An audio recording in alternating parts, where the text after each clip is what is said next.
5 seconds.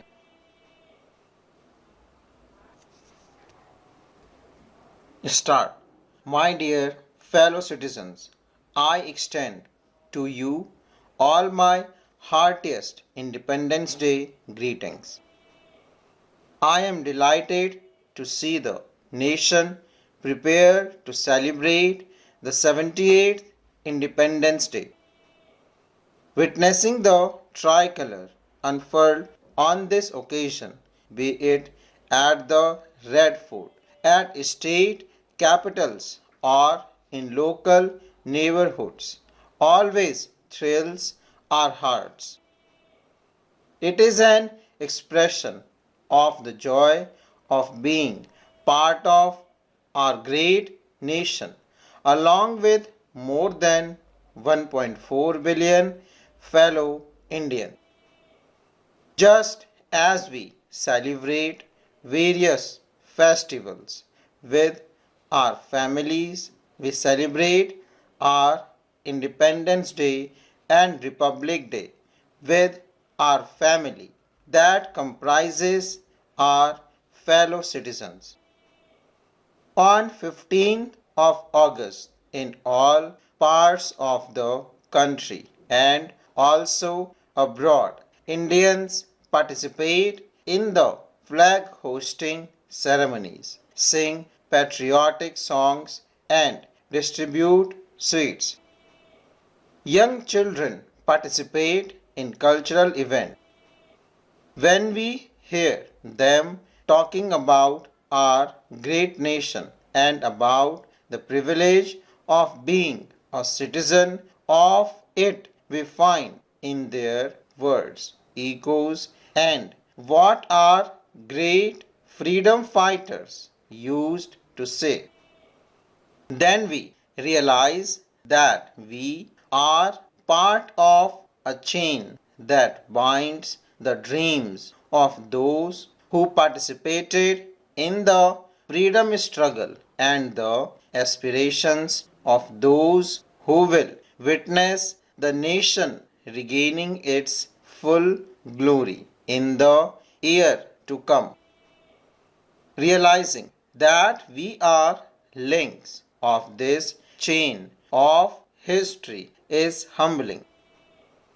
It makes us recall the days when the nation was under a foreign rule. Patriotic and brave souls took immense risks and made supreme sacrifices. We salute their memory. Thanks to their unceasing labor, the soul of India awoke from centuries of torpor.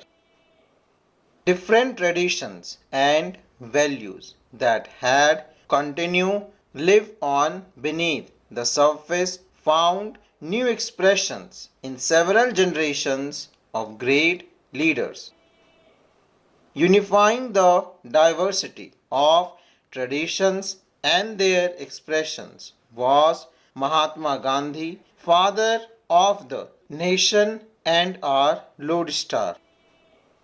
Alongside there were great leaders like Sardar Patel, Netaji Subhash Chandra Bose and Baba Saheb Ambedkar, as well as Bhagat Singh, Chandrasekhar Azad and many others.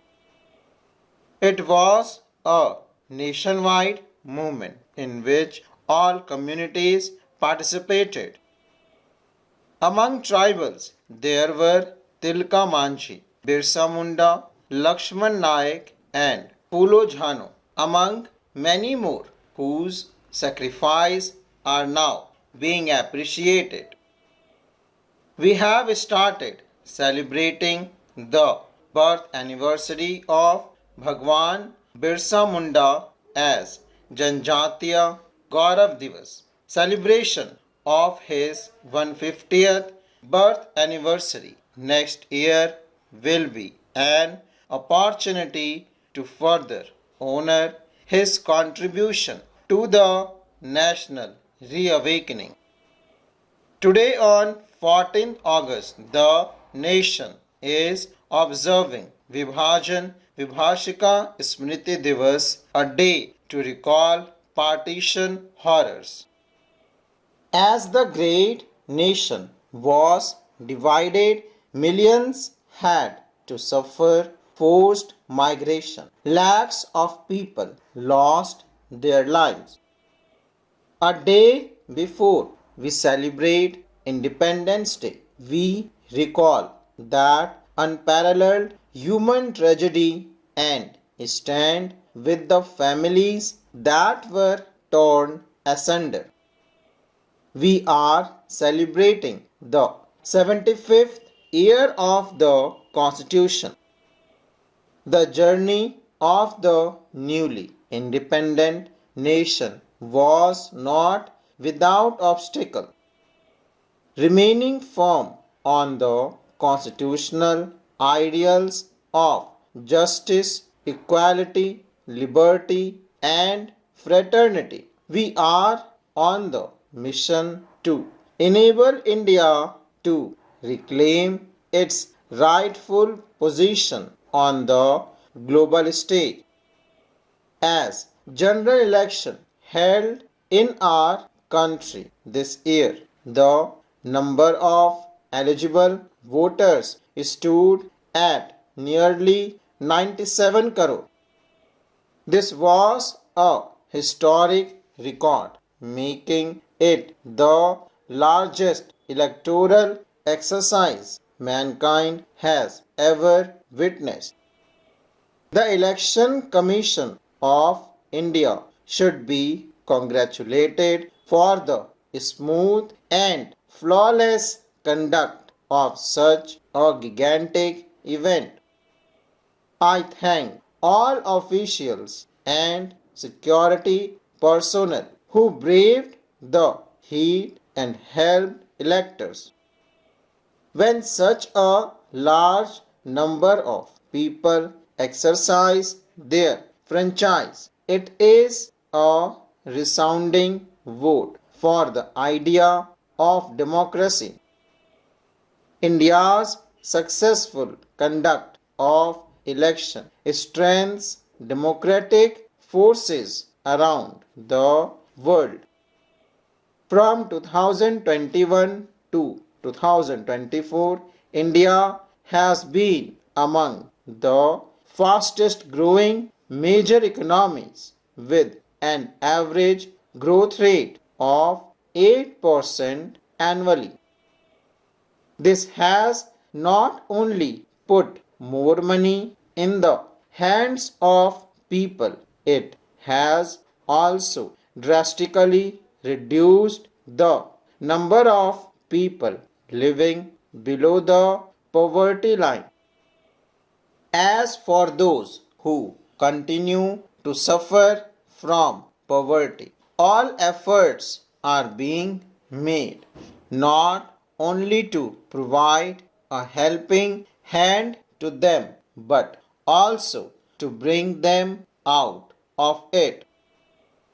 For example, the PM Garib Kalyan Anna Yojana, launched in the initial phase of COVID-19, continues to provide free ration to about 80 crore people, which also ensure that those who have recently come out of poverty are not forced back into it.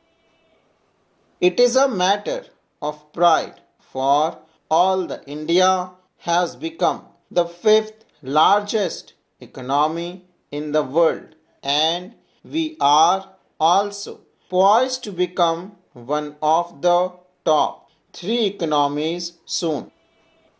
This has been made possible only by tireless hard work of farmers and workers, by the far-sightedness of planners and wealth creators, and by the visionary leadership. Farmers are Annadata have ensured that agricultural production continues to beat expectation. With this, they have contributed immensely to mankind. India self-reliant in agriculture and feed our people. Infrastructure has received a boost in recent years. Strategic planning and effective institutions have helped expand the network of road and highways, railways, as well as ports. Full stop.